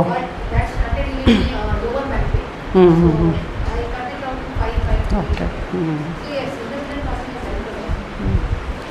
ಇಂಟರ್ಮಿಟೆಂಟ್ ಫಾಸ್ಟಿಂಗ್ ತುಂಬ ಚೆನ್ನಾಗಿ ಕೆಲಸ ಮಾಡುತ್ತೆ. ರಾತ್ರಿ ಒಂದು 6-7 ಗಂಟೆ ಒಳಗಡೆ ನೀವು ಆಹಾರವನ್ನು ಸೇವಿಸಿ, ಮತ್ತು ಮರುದಿನ 9 ಗಂಟೆವರೆಗೆ, ಅಂದರೆ 12 ಅವರ್ಸು, 14 ಅವರ್ಸು, 16 ಅವರ್ಸ್ ಫಾಸ್ಟಿಂಗ್ ನಮ್ಗೆ ಎಷ್ಟು ಸಾಧ್ಯ ಅಷ್ಟು. ಒಬ್ಬೊಬ್ಬ ಇಂಡಿವಿಜುವಲ್ ಮೇಲೆ ಡಿಪೆಂಡ್ ಆಗುತ್ತೆ. ಕೆಲವ್ರಿಗೆ 16 ಅವರ್ಸ್ ಸಾಧ್ಯ ಆಗುತ್ತೆ, ಕೆಲವ್ರಿಗೆ ಆಗಲ್ಲ. ನಿಮಗೆ 12 ಅವರ್ಸ್ ಆರಂಭದಲ್ಲಿ 12 ಅವರ್ಸಿಂದನೇ ಶುರು ಮಾಡ್ಕೊಳ್ಳಿ, ಆಮೇಲೆ 14, 16 ಮಾಡ್ಕೋಬೋದು. ಡಯಾಬಿಟೀಸ್ ಕಂಟ್ರೋಲ್ ಬರುತ್ತೆ, ಆಮೇಲೆ BP ಕಂಟ್ರೋಲಿಗೆ ಬರುತ್ತೆ, ಥೈರಾಯ್ಡ್ ಕಂಟ್ರೋಲ್ ಬರುತ್ತೆ. ನನ್ನ ಪೇಷಂಟ್ಸ್ ಎಷ್ಟೋ ಜನ ಇವತ್ತು ಥೈರಾಯ್ಡ್ ಮಾತ್ರೆನೇ ಬಿಟ್ಟಿದ್ದಾರೆ. ಸೊ ಇದರಲ್ಲೇ 3 ವರ್ಷ ಮಾಡಿ, ನಾನು 10 ವರ್ಷ ಆಯಿತು ಶುರು ಮಾಡಿ. ನನಗೆ ಯಾವುದೇ ಇದಿಲ್ಲ, ಡಯಾಬಿಟೀಸು, BP ಮತ್ತೊಂದು ಯಾವುದೇ ಕಾಯಿಲೆಗಳು ಇಲ್ಲ. ಸೊ ತುಂಬ ಹೆಲ್ಪ್ ಆಗುತ್ತೆ. ಆಮೇಲೆ ಮೆದುಳು ಚೆನ್ನಾಗಿ ಕೆಲಸ ಮಾಡುತ್ತೆ. ರಾತ್ರಿನೂ 1-2 ಗಂಟೆವರೆಗೂ ಓದೋದು ಬರೆಯೋದೆಲ್ಲ ಮಾಡ್ತೀನಿ ನಾನು. ಆಮೇಲೆ 1 ಅವರ್ ವಾಕ್ ಮಾಡ್ತೀನಿ. ಸೊ ನಾರ್ಮಲ್ ಫುಡ್ಡೆಲ್ಲ ನಾರ್ಮಲ್ಲೇ. ಆಮೇಲೆ ವಾರಕ್ಕೊಂದಿನ ಬರೀ ಜ್ಯೂಸ್ ಥೆರಪಿ ಮಾಡಿ, ಅಂದರೆ ಡಯಾಬಿಟೀಸ್ ಇಲ್ಲದೆ ಇರೋರಾದರೆ ಬೆಲ್ಲ ಹಾಕ್ಕೊಳ್ಬೋದು ಜ್ಯೂಸ್ಗೆ. ಉಳಿದವರಾದರೆ ಹಾಗೆ ಬೆಲ್ಲ ಇಲ್ದಂಗೆ ಬರೀ ಹಣ್ಣಿನ ರಸ, ಡೈರೆಕ್ಟ್ ಹಣ್ಣಿನ ರಸವನ್ನು ಅಥವಾ ಹಣ್ಣುಗಳನ್ನೇ ಸೇವನೆ ಮಾಡ್ಬೋದು. ವಾರಕ್ಕೊಂದಿನ ಬರೀ ಹಣ್ಣುಗಳನ್ನ ತಿನ್ನೋದು ಅಥವಾ ಜ್ಯೂಸ್ ಥೆರಪಿ ಕೂಡ ತುಂಬ ಹೆಲ್ಪ್ ಮಾಡುತ್ತೆ. ಅಂದರೆ ನಿಮಗೆ ಗೊತ್ತಾಗುತ್ತೆ, ಅಂದರೆ ಇಂಟರ್ಮಿಟೆಂಟ್ ಫಾಸ್ಟಿಂಗು ಮತ್ತು ಈ ಜ್ಯೂಸ್ ಥೆರಪಿ ಅಥವಾ ಕಡಿಮೆ ತಿಂದಷ್ಟು ಅಥವಾ ಉಪವಾಸ 15 ದಿನಕ್ಕೊಂದ್ಸರಿ 1 ದಿನ ಇಡೀ ದಿನ ಉಪವಾಸ ಮಾಡೋದು ಒಳ್ಳೆಯದು. ಇಲ್ಲಾಂದರೆ ಅರ್ಧ ದಿನ ಮಾಡಬಹುದು ಅಥವಾ ಬರೀ ಜ್ಯೂಸ್ ಕುಡಿದು ಮಾಡಬಹುದು, ಅದು ನಿಮ್ಮ ಮೇಲೆ ಡಿಪೆಂಡು. ಬಟ್ ಪೂರ್ತಿ ಉಪವಾಸ ಮಾಡಿದ್ರೆ ತುಂಬ ಒಳ್ಳೆಯದು. ಆಮೇಲೆ ಹೊಟ್ಟೆನೂ ಕೂಡ ನಾವು ಆಯುರ್ವೇದದಲ್ಲಿ ಹೇಳ್ತೀವಿ 4 ಭಾಗ ಆಗಿ ವಿಂಗಡಿಸ್ಕೊಳ್ಬೇಕು ಅಂತ. ಅರ್ಧ ಭಾಗ ಆಹಾರ, 1/4 ಭಾಗ ನೀರು, 1/4 ಭಾಗ ಗಾಳಿಗೆ ಬಿಡಬೇಕು ಅಂತ. ನಾವೇನು ಮಾಡ್ತೀವಿ, ಅದಕ್ಕೆ ಈ ಸಾಮಾನ್ಯವಾಗಿ ಮದುವೆ ಮನೆಗಳಲ್ಲಿ ಸಾವಕಾಶವಾಗಿ ಊಟ ಮಾಡಿ ಅಂತ ಹೇಳೋದು ರೂಢಿ. ನಾವು ಅದನ್ನು ನಿಧಾನವಾಗಿ ತಿನ್ನಬೇಕು ಅಂತ ಚೆನ್ನಾಗಿ ತಿಂದ್ಬಿಡ್ತೀವಿ. ಆದರೆ ಪ್ಲಸ್ ಅವಕಾಶ ಅಂತ, ಅಂದರೆ ಹೊಟ್ಟೆಲಿ ಸ್ವಲ್ಪ ಜಾಗ ಬಿಟ್ಟು ಊಟ ಮಾಡಿರಿ ಅಂತ. ಸೊ ಅದನ್ನು ನಾವು ಇನ್ನೂ ಹೆಚ್ಚು ತಿನ್ನೋದಕ್ಕೆ ಶುರು ಮಾಡ್ತೀವಿ. ಅದು ಈಗಿನ ಮದುವೆಗಳಂತೂ ಬರೀ ನಾರ್ಮಲ್ ಊಟ ಇರಲ್ಲ, ಐಸ್ ಕ್ರೀಮು ಮತ್ತೊಂದು, ಅದಕ್ಕೆ ಮತ್ತು ಸ್ವೀಟ್ ಅಂತೆ, ಮತ್ತು ಈ ಹಣ್ಣುಗಳು ಬೇರೆ, chaats, waste of money, waste of ಇದು. ಆಮೇಲೆ ಹೆಲ್ತೂ ಅದರಿಂದಾಗಿಯೇ. ಆಮೇಲೆ ಅದು ಒಬ್ಬರು ಅಭ್ಯಾಸ ಮಾಡೋದ್ರಿಂದ ಬೇರೆಯವರು ಅವರನ್ನು ನೋಡಿ ಇನ್ನೊಬ್ಬರು ಅದನ್ನೇ ಮಾಡ್ತಾ ಹೋಗ್ತಾರೆ. ಸೊ ಅದು ಎಷ್ಟು ಬೇಕೋ ಅಷ್ಟು ನಾವು ಅಂದರೆ ಒಂದು ಕಡೆ ಸೋಷಿಯಲಿನೂ ಅದು ಪ್ರಾಬ್ಲಮ್ ಆಗುತ್ತೆ ಆ್ಯಂಡ್ ಹೆಲ್ತ್ ವೈಸು ಪ್ರಾಬ್ಲಮ್ ಆಗುತ್ತೆ. ವರ್ಷದಿಂದ ವರ್ಷಕ್ಕೆ ಹೆಚ್ಚಾಗ್ತಾ ಇದ್ದಾರೆ ಪೇಷಂಟ್ಸ್ಗಳು. ನೀವು ಎಷ್ಟು ಆಸ್ಪತ್ರೆ ಇದೆ, ಎಷ್ಟು ಕ್ಲಿನಿಕ್ಗಳಿದೆ ನೀವು ನೋಡ್ಕೊಂಬನ್ನಿ, ಎಲ್ಲ ಕಡೆ ಬಿಗ್ ರಶ್. ಸೊ ಪೇಷಂಟ್ಸ್ ಯಾಕೆ ಜಾಸ್ತಿ ಆಗ್ತಿದ್ದಾರೆ, ಒಂದು ಸಣ್ಣದನ್ನು ಇವತ್ತು ತಡೀತಾ ಇಲ್ಲ ಈಗಿನ ಜನ. ಆಮೇಲೆ ಅದಕ್ಕೆ ಮನೆ ಮದ್ದುಗಳಂತೂ ತುಂಬ ಜನಕ್ಕೆ ಗೊತ್ತಿದ್ರೂ ಮಾಡಲ್ಲ, ಮತ್ತು ಕೆಲವರು ಮಾಡಿದರೂ ಮನೆಯಲ್ಲಿ ಮಕ್ಕಳು ಅದನ್ನು ಇಷ್ಟಪಡಲ್ಲ ಕೆಲವರು. ಮಾತ್ರೆಗಳು ನುಂಗೋದನ್ನೇ ಅಭ್ಯಾಸ ಮಾಡಿಕೊಂಡಿರುವಂಥದ್ದು. ಸೊ ಮತ್ತೊಂದು ಅಂತ ಹೇಳಿದ್ರೆ ಈ ಹೊಟ್ಟೆ ನೋವು, ಮಕ್ಕಳಿಗೆ ಹೊಟ್ಟೆ ನೋವಿನ ಸಮಸ್ಯೆ ಇರುತ್ತೆ ಅಥವಾ ದೊಡ್ಡವರಲ್ಲೂ ಬಂದಾಗ ಅಜ್ವಾನ, ನಿಮ್ಗೆ ಓಂಕಾಳು ಗೊತ್ತಿರಬೇಕು. ಓಂಕಾಳು ಮತ್ತು ಜೀರಿಗೆ ಎರಡನ್ನೂ ಕುಟ್ಟಿ ಒಂದೊಂದು ಚಮಚ ಅದನ್ನ ನೀರಿಗೆ ಹಾಕಿ ಕುದಿಸ್ಬಿಟ್ಟು ಅದನ್ನ ಸ್ವಲ್ಪ ಉಪ್ಪು ಹಾಕಿ, ಮಕ್ಕಳಿಗಾದರೆ ಬೆಲ್ಲ ಹಾಕ್ಕೊಡ್ಬೋದು, ದೊಡ್ಡವರಾದರೆ ಉಪ್ಪು ಹಾಕಿ ಅದನ್ನ ಸ್ವಲ್ಪ ಒಂದು 1/4 ಲೋಟದಷ್ಟು ಒಂದು 2-3 ಸರಿ ಆಗಾಗ ಕುಡಿತಾ ಹೋಗಬೇಕು. ಹಾಗಾಗಿ ಅದು ಹೊಟ್ಟೆ ನೋವಿನ ಸಮಸ್ಯೆಗೆ ಇದಾಗುತ್ತೆ. ಆಮೇಲೆ ಇತ್ತೀಚಿನ ದಿನಗಳಲ್ಲಿ ನಮ್ಮ ಹೆಣ್ಮಕ್ಳಲ್ಲಿ PCOD ಸಮಸ್ಯೆ ತುಂಬ ಇದೆ. ಅಂದರೆ 15-16 ವರ್ಷ ಈಗ ಮೆಚ್ಯೂರ್ ಆಗೋದು ಬೇಗ ಆಗಿದೆ, ಮೆನೋಪಾಸು ಬೇಗ ಆಗ್ತಿದೆ. ಒಬ್ಬರು 39 ಇಯರ್ಸು ಮೆನೋಪಾಸ್ ಆಗಿದೆ. ಮದುವೆ ಆಗಿದ್ದೆ ಅವರು ಈಗೆಲ್ಲ ತಡವಾಗಿ ಮದುವೆ ಆಗ್ತಿದ್ದಾರೆ. 34-35 ಮದುವೆ ಆಗಿದ್ದಾರೆ. 2 ವರ್ಷ ಮಕ್ಕಳು ಬೇಡ ಅಂತ ಟೈಮ್ ದುಡಿದ್ದಾರೆ. ಆಮೇಲೆ ಮಕ್ಕಳು ಬೇಕು ಅನ್ನೋ ಹೊತ್ತಿಗೆ ಮೆನೋಪಾಸ್ ಬರೋ ಥರ ಆಗ್ಬಿಟ್ಟಿದೆ. ಸೊ ಯಾಕೆ ಹಿಂಗಾಗ್ತಾಯಿದೆ? ಮೊದಲೆಲ್ಲ 45ರಲ್ಲೂ ನಮ್ಮ ಅಜ್ಜಿಯೊಬ್ಬರು 45ರಲ್ಲಿ ಹೆರಿಗೆ ಆಗಿತ್ತಂದವ್ರಿಗೆ, ಅವ್ರು 10 ಮಕ್ಕಳೇನೋ. ಸೊ ಅವಾಗ ಯಾಕೆ ಫಲವಂತಿಕೆ ಕೂಡ ಕಡಿಮೆ ಆಗ್ತಾಯಿದೆ. ಆಮೇಲೆ ಪುರುಷರಲ್ಲಿ ಕೂಡ ಸ್ಪರ್ಮ್ ಕೌಂಟ್ ಕಡಿಮೆ ಆಗ್ತಾಯಿದೆ, ಹೆಲ್ದಿ ಸ್ಪರ್ಮ್ಸ್ ಕಡಿಮೆ ಆಗ್ತಿದೆ. ತುಂಬ ಸಾಫ್ಟ್ವೇರ್ ಕೆಲಸ ಮಾಡೋರು ಮತ್ತು ತುಂಬ ಸ್ಟ್ರೆಸ್ಫುಲ್ಲು ಇದರಲ್ಲಿ ಕೆಲಸದಲ್ಲಿರೋರಲ್ಲಿ ಕೂಡ ಅದು ಅವ್ರಿಗೆ ಸ್ಪರ್ಮ್ ಕೌಂಟ್ ಇವತ್ತು ಕಡಿಮೆ ಆಗ್ತದೆ. ಅದಕ್ಕೆ ನೀವು ನೋಡ್ತಿರ್ಬೋದು ಎಷ್ಟು ಇವತ್ತು ಆಸ್ಪತ್ರೆಗಳು ಇವೆಲ್ಲ IVF ಮತ್ತೊಂದು ತುಂಬ ಜಾಸ್ತಿ ಆಗ್ತಾ ಇರೋದನ್ನು ನೀವು ನೋಡ್ತಿರ್ಬೋದು. ಸೊ ಯಾಕೆ ನಾವು ಮೂಲ ಉದ್ದೇಶನೇ ಮನುಷ್ಯನ ಅಂದರೆ ನಮ್ಮ ಸಂತಾನವರ್ಧನೆ ನಮ್ಮ ಇದು. ಸೊ ಮುಂದಿನ ಜನಾಂಗವನ್ನು ಬೆಳೆಸೋದು, ಮುಂದಿನ ಪೀಳಿಗೆಯನ್ನು ಕೊಡೋದು. ಸೊ ಅದಕ್ಕೆ ಧಕ್ಕೆ ಬರ್ತಾಯಿದೆ. ಸೊ ಅಷ್ಟು ಅಂತಹ ವಾತಾವರಣವನ್ನು ನಾವೇ ನಿರ್ಮಿಸ್ಕೊಂಡಿದ್ದೀವಲ್ಲ. ಅಂದರೆ ಹಣನೇ ನಮಗೆ ಮುಖ್ಯ ಆಗಿದೆ. ಅವರು ಕಂಟಿನ್ಯೂಸ್ ಕೂತು ಕೆಲಸ ಮಾಡ್ತಾರೆ, ಮೆದುಳಿಗೆ ಕೆಲಸ, ದೇಹಕ್ಕೆ ಕೆಲಸ ಇರಲ್ಲ, ಬೇರೆ ಕಡೆ ಆಲೋಚನೆಗಳೆಲ್ಲ ಇರಲ್ಲ. ಹವ್ಯಾಸಗಳು ಕೂಡ ಬೇರೆ ಬೇರೆ ಥರ ಆಗ್ತಾಯಿದೆ ಹವ್ಯಾಸಗಳು. ಮೊದಲೆಲ್ಲ ನಾವು ಕತೆ ಕೇಳೋದು, ಪುಸ್ತಕ ಓದೋದು, ಹಾಡು ಕೇಳೋದು, ಬೇರೆ ಬೇರೆ ಅಕ್ಕಪಕ್ಕದವ್ರ ಮನೆಯವ್ರ ಜೊತೆ ಮಾತಾಡ್ತಿದ್ವಿ, ಅಥವಾ ಮನೆಗಳಲ್ಲೇ ಬಂಧುಗಳ ಮನೆಗೆ ಹೋಗೋದು ಬರೋದು. ಈಗೇನೂ ಇಲ್ಲ, ಎಲ್ಲರ ಮನೆಗೂ ಫೋನ್ ಮಾಡಿ ಹೋಗಬೇಕು. ನಾವು ಬೇರೆ ದೇಶದ ಮಾತಾಡ್ತಾ ಇದ್ವಿ ಮುಂಚೆ, ಅಮೇರಿಕಾದಲ್ಲೆಲ್ಲ ಫೋನ್ ಮಾಡ್ಕೊಂಡು ಮನೆಗೆ ಹೋಗ್ಬೇಕಂತ ಅಂತ. ಈಗ ಇಲ್ಲಿನೇ ಅದೇ ಥರ ಆಗ್ಬಿಟ್ಟಿದ್ದು. ನಮ್ಗೆ ಯಾರೂ ಬೇಡ, ನಾವು ನ್ಯೂಕ್ಲಿಯರ್, ನಾವು ಮಾತ್ರ ಆರಾಮಾಗಿರಬೇಕು ಅನ್ನುವಂತಹ ಇದಕ್ಕೆ ಬಂದಿದ್ದೀವಿ. ಕೆಲವನ್ನ ನಾವೇ ಬದಲಾವಣೆ ಅಂದರೆ ಎಲ್ಲದಕ್ಕೂ ಮಿತಿಯನ್ನು ಹಾಕ್ಕೊಳ್ಬೇಕು. ಸರಳವಾಗಿ ಬದುಕೋದು, ಸರಳವಾದ ನಮ್ಮ ಆಹಾರ ಇರ್ಬೋದು, ನಮ್ಮ ಬದುಕಿರಬಹುದು, ಎಲ್ಲದರಲ್ಲೂ ಸರಳತೆಯನ್ನು ನಾವು ಮೆರೆದ್ರೆ ಹೆಚ್ಚಿನ ದುಡ್ಡಿನ ಬಗ್ಗೆ ನಮಗೆ ಆಲೋಚನೆ ಬಂದಿಲ್ಲ, ದುಡ್ಡು ಮಾಡೋ ಅಂಥ ಮನಸ್ಥಿತಿ ಬಂದಿಲ್ಲ ಅಂದರೆ ಆರಾಮಾಗಿರ್ತೀವಿ ಅಲ್ವಾ? ನೀವೇ ಯೋಚನೆ ಮಾಡಿ. ಒಂದು 20,000ದಲ್ಲೂ ನಾವು ಬದುಕಬಹುದು, 50,000ದಲ್ಲೂ ಬದುಕ್ಬೋದು, 1 ಲಕ್ಷ ತೊಗೊಂಡ್ರೂ ಬದುಕೋಕ್ಕಾಗಲ್ಲ ಅನ್ನೋರು ಇದ್ದಾರೆ.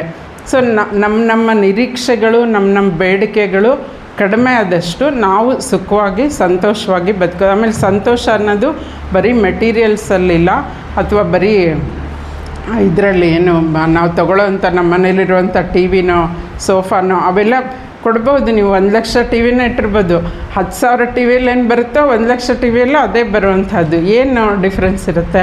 ಆದರೆ ಅದರಿಂದ ಮಕ್ಕಳಿಗೇನಾದರೂ ಇನ್ನೂ ಕಲಿಯೋವಂಥದ್ದು ಅಥವಾ ಬೇರೆ ತರಹದ ಇದು. ಇವಾಗಂತೂ TVನೂ ಹೋಗ್ಬಿಟ್ಟಿದೆ ಬಿಡಿ, ಮೊಬೈಲ್ಗಳು ಅವೇ ಲಕ್ಷಗಟ್ಟಲೆ 1,000ಗಟ್ಟಲೆ ಮೊಬೈಲ್ಗಳು. ಆಮೇಲೆ ಇವತ್ತು ಎಷ್ಟು ಇಡೀ ಅಂದರೆ ನಮ್ಮ ಜಾಗತಿಕ ಸಮಸ್ಯೆನೇ ಇದು ಆನ್ಲೈನ್ ಗೇಮಿಂಗು ಮತ್ತು ಪೋರ್ನೋ.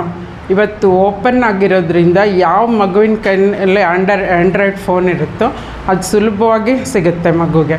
ಸೊ ಅವೆರಡು ಬ್ಯಾನ್ ಮಾಡದೆ ಹೊರತು ನಿಜವಾಗ್ಲೂ ಮುಂದೆ ಏನೇನಾಗುತ್ತೆ ಗೊತ್ತಿ. ಇವತ್ತೇ ನೀವು ನೋಡ್ತಿರ್ಬೋದು ಪತ್ರಿಕೆಗಳಲ್ಲಿ ಅತ್ಯಾಚಾರದ ಪ್ರಕರಣಗಳು ಪ್ರತಿದಿನ. ಆ ತರಹದ್ದು ನೋಡಿ ಅವ್ರ ಮನಸ್ಸಿಗೆ ಯಾರಾದ್ರೇನು, ಅದು 3 ವರ್ಷದ ಮಗುನೂ ಆಗ್ಬೋದು, 60 ವರ್ಷದ ವೃದ್ಧೆನೂ ಆಗ್ಬೋದು, ಅವ್ರಿಗೆ ಆ ಕ್ಷಣಕ್ಕೆ ಬೇಕನ್ನಿಸುತ್ತೆ. ಆ ಕ್ಷಣಕ್ಕೆ ಒಂದು ಹೆಣ್ಣು ಅಂದರೆ ದೇಹ ಮಾತ್ರ, ಅವ್ರಿಗೆ ಅದೊಂದು ಆಟಿಕೆ ಥರ ಯೋಚನೆ ಮಾಡ್ತಾರೆ. ಸೊ ಅದಕ್ಕೆ ಕಾರಣ ಯಾರು? ಈ ನಾಗರಿಕತೆ ಅಥವಾ ಜಾಗತೀಕರಣದ ಫಲವಾಗಿ ನಮಗೆ ಮೊಬೈಲು ಇಂದ ಬಂದಿರುವಂಥದ್ದು. ಇವತ್ತು ಅದನ್ನ ಯಾಕೆ ಬ್ಯಾನ್ ಮಾಡೋಕ್ಕಾಗಲ್ಲ? ಬ್ಯಾನ್ ಮಾಡಿದರೆ ಎಲ್ಲವೂ ಸಾಧ್ಯ ಆಗುತ್ತೆ. ಸೊ ಆದರೆ ನಮ್ಮ ಮಕ್ಕಳು ನಮ್ಗೆ ಗೊತ್ತಿಲ್ಲದಂಗೆ ಅದಕ್ಕೆ ಮುಳುಗೋಗ್ತಾ ಇದ್ದಾರೆ. ಒಂದು ನನ್ನ ಪೇಷಂಟ್ ಅವರು 7ನೇ ಕ್ಲಾಸ್ ಮಗು ಅಂದರೆ ಹುಡುಗ, ಆ ಹುಡುಗಿ ಒಂದು 4ನೇ ಕ್ಲಾಸ್, ಇಬ್ಬರು ಒಟ್ಟಿಗೆ ಓದ್ತಾರೆ ಅಂತ ಇಬ್ಬರು ಪೇರೆಂಟ್ಸು ಕೆಲಸ ಮಾಡೋರು. ಮನೇಲಿ ಬಿಟ್ಟು ಹೋಗ್ತಾಯಿದ್ರೆ ಆ ಪೋರ್ನ ಅಡಿಕ್ಟ್ ಆಗಿಬಿಟ್ಟಿದ್ದಾರೆ ಮಕ್ಕಳು.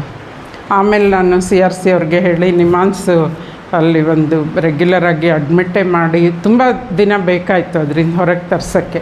6 ತಿಂಗಳು 8 ತಿಂಗಳು ಬೇಕಾಯಿತು. ಆಮೇಲೆ ಇಬ್ಬರು ಮಕ್ಕಳನ್ನು ಬೇರೆ ಹಾಸ್ಟೆಲಲ್ಲಿಟ್ಟು ಬೇರೆ ಕಡೆ ನೋಡ್ಕೊಂಡು ತುಂಬ ಫಜೀತಿಪಟ್ಟರು ಇಬ್ಬರು, ಒಂದೊಂದೇ ಮಗು.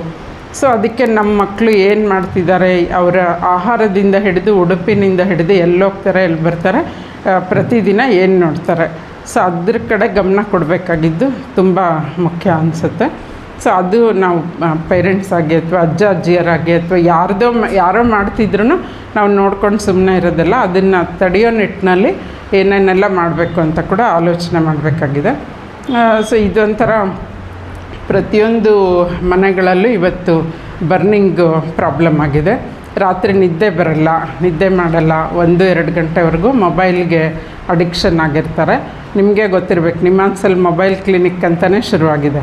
ಇವತ್ತು ಟೆಕ್ಸ್ಟ್ ಮಾಡೋದ್ರಿಂದ ಬರುವಂಥ ಈ ಬೆರಳು ನೋವಿಂದ ಹಿಡಿದು ಕುತ್ತಿಗೆ ನೋವು ಇರಬಹುದು, ಆಮೇಲೆ ಕಣ್ಣು ನೋವಿರ್ಬೋದು, ಆಮೇಲೆ ಕಣ್ಣಿನ ದೃಷ್ಟಿ ದೋಷದ ಸಮಸ್ಯೆಗಳಿರ್ಬೋದು, ಮೆದುಳಿನ ಸಮಸ್ಯೆಗಳಿರ್ಬೋದು. ಆಮೇಲೆ ಅವ್ರಿಗೆ ಖುಷಿ ಇರಲ್ಲ. ನೀವು ಒಂದು ಮಗುಗೆ ನೋಡಿ, ನಾವು ಚಿಕ್ಕ ಮಕ್ಕಳು ಅಥವಾ ನಮ್ಮ ಮಕ್ಕಳು ಚಿಕ್ಕವರಿದ್ದಾಗ ಕಾರ್ ತಂದುಕೊಟ್ರೆ ಖುಷಿ ಆಗವು, ಅಥವಾ ಏರೋಪ್ಲೇನ್ ತಂದುಕೊಟ್ರೆ ಆಟ ಆಮೇಲೆ ಇನ್ನೊಂದು ಬೇಕು ಅಂತಾರೆ. ಒಂದರಲ್ಲಿ ಖುಷಿ ಅನಿಸೋದೇ ಇಲ್ಲ ಅವ್ರಿಗೆ, ಅದು ಬೇರೆ ಬೇರೆ ತರಹದ. ಆಮೇಲೆ ಹಿಂಸೆಯನ್ನು ಪ್ರಚೋದಿಸುವಂಥದ್ದು ನೀವು ನೋಡಿ, ಇವೇನೋ ಕಾರ್ಟೂನ್ ಏನೋ ಬರುತ್ತಲ್ಲ ಮಕ್ಳಿಗೆ ಗೇಮ್ಸ್ ಎಲ್ಲ, ಅವೆಲ್ಲ ಒಂಥರ ಡೆಸ್ಟ್ರಕ್ಟಿವ್ ಐಡಿಯಾಸೇ ಕೊಡುವಂಥ. ಗನ್ ತಗೋ ಶೂಟ್ ಮಾಡು, ಆ ಬಿಲ್ಡಿಂಗ್ ಬಿದ್ದರೆ ಅಥವಾ ಯಾರೋ ಸತ್ತರೆ ಯಾರೋ ಖುಷಿ ಇವ್ರಿಗೆ. ಒಬ್ಬನ ಸಾಯಿಸೋದೆಲ್ಲ ಇನ್ನೊಬ್ಬನ ಸಾಯಿಸ್ಬೇಕು, ಸಿನಿಮಾಗಳು ಅದನ್ನೇ ತೋರಿಸ್ತಾ ಇದ್ದಾವೆ. ಹಿಂಸೆ ಮತ್ತು ಸೆಕ್ಸ್ ಇವೆರಡರನ್ನು ಹೆಚ್ಚು ಪ್ರಚೋದನೆ ಮಾಡುವಂತಹದ್ದು ಇವತ್ತು ನಮ್ಮ ಸುತ್ತಮುತ್ತಲೇ ಇದೆ.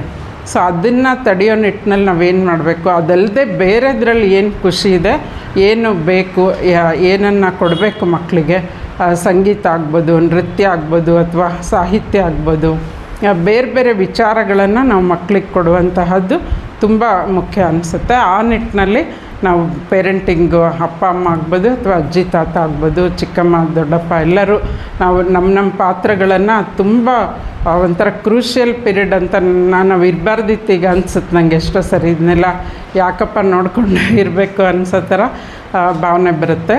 ಸೊ ಅಂತಹ ಪರಿಸ್ಥಿತಿಲಿ ಇನ್ನು 50 ವರ್ಷ ಹೋದರೆ ಇನ್ನೂ ಏನೇನಾಗುತ್ತೋ ನಮ್ಗೆ ಗೊತ್ತಿಲ್ಲ.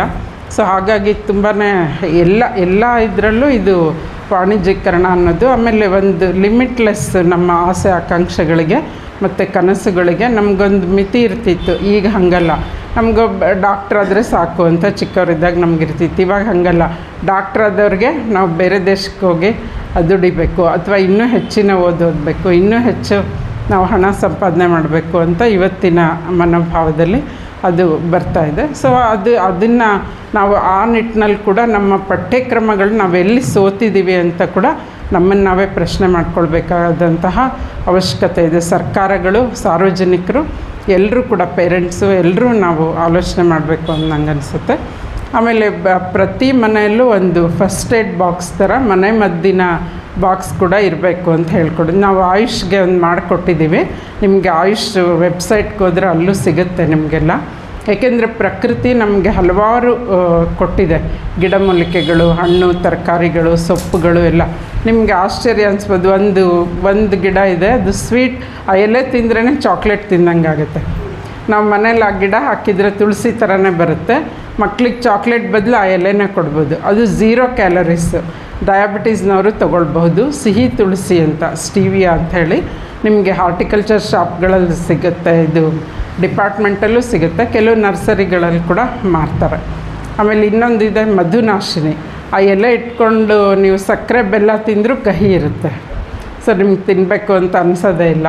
ಸೊ ಅದು ಮಧುನಾಶಿನಿ ಇದೆ ಆ ತರಹದ್ದು. ಆಮೇಲೆ ಇನ್ನೊಂದು ಬೇವಿಗಿಂತ 100 ಪಟ್ಟು ಕಹಿ ಇರೋದು ಯಾರು ತಿಂದಿದ್ರ ಎಲ್ಲಾದರೂ, ನೆಲಬೇವು ಅಂಥೇಳಿ ಪುಟ್ಟೆಲೆ, ಅದನ್ನು ಚಿಕ್ಕ ಗಿಡ, ಬೂನಿಂಬ ಅಂತ ಹೇಳ್ತೀವಿ, ಕಿರಾತ ತಿಕ್ತ ಅಂತ ಹೇಳ್ತೀವಿ. ಕರೋನಾ ಟೈಮಲ್ಲಂತೂ ಅದು ತುಂಬ ಕೆಲಸ ಮಾಡಿತು. ಅಮೃತ ಬಳ್ಳಿ ಹೇಗೆ ಇದಾಯಿತೋ ಇದು ಕೂಡ ಅಷ್ಟೇ. ಅದು ಆ ಎಲೆನ ಒಂಚೂರು ತಿಂದ್ರೇ ನಮಗೆ 100 ಟೈಮ್ಸ್ ಬೇವಿಗಿಂತ ಕಹಿ ಇರುತ್ತೆ. ಆದರೆ ನಮ್ಮ ದೇಹಕ್ಕೆ ಅಷ್ಟೇ ಒಳ್ಳೆಯದು. ಆಮೇಲೆ ಆ ತರಹದ ಗಿಡಮೂಲಿಕೆಗಳನ್ನ ಮನೆಯಲ್ಲೇ ಬೆಳೆಯುವಂಥದ್ದು ಇರ್ಬೋದು, ಬಳಸೋವಂಥದ್ದು ಇರ್ಬೋದು, ಅದು ಇವತ್ತು ತುಂಬ ಮುಖ್ಯ. ನಾನು ಬರೆದಿರೋದೇ ಮನೆ ಅಂಗಳದಲ್ಲಿ ಔಷಧಿವನ ಅಂತ ಇದೆ. ಇಲ್ಲಿದೆಯಾ ಅಂತ ಡಾಕ್ಟರ್ ಲೈಬ್ರರಿ ಇದೆಯಾ? ಅದೇ, ಇಲ್ಲಾಂದರೆ ನವಕರ್ನಾಟಕದಲ್ಲಿ ಸಿಗುತ್ತೆ, ಅದನ್ನ ನೀವು ಮನೇಲಿ ಇಟ್ಕೊಳ್ಬಹುದು. ಅದರಲ್ಲಿ ನಾನು ಹೇಗೆ ಬೆಳೆಯೋದ್ರಿಂದ ಹಿಡಿದು ಬಳಸೋದು ಕೂಡ, ಅಡುಗೆಯಲ್ಲಿ ಕೂಡ ನಾವು ಹೇಗೆ ಬಳಸಬೇಕು ಅಂಥೇಳಿ ಬರೆದಿದ್ದೀನಿ. ಆಮೇಲೆ ದೊಡ್ಡ ಪತ್ರೆ ಸುಮಾರು ಮನೆಗಳಲ್ಲಿ ಹಾಕಿರ್ತೀರ.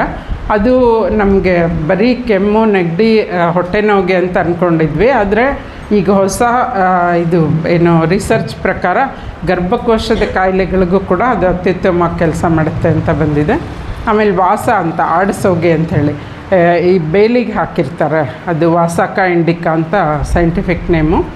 ಆ ಗಿಡಮೂಲಿಕೆ ಕೂಡ ಅಷ್ಟೇ ತುಂಬ ಮನೆಗಳಲ್ಲಿದ್ದರೆ ಅವೆಲ್ಲ ಒಂಥರ ಔಷಧಿ ಖಜಾನೆ ಇದ್ದಂಗೆ. ವಿಚಾರಗಳು ಒಂದು ಮಾತ್ರ, ಎಲ್ಲ ವಿಷಯಗಳು ಮೇಡಮ್ಗೆ ದಯಮಾಡಿ ಎಲ್ಲ ಒಂದು ದೊಡ್ಡ ಚಪ್ಪಾಳೆನ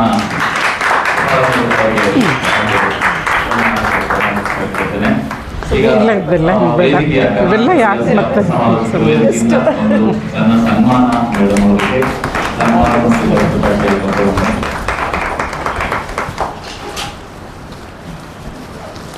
ಸುಮ್ಮನೆ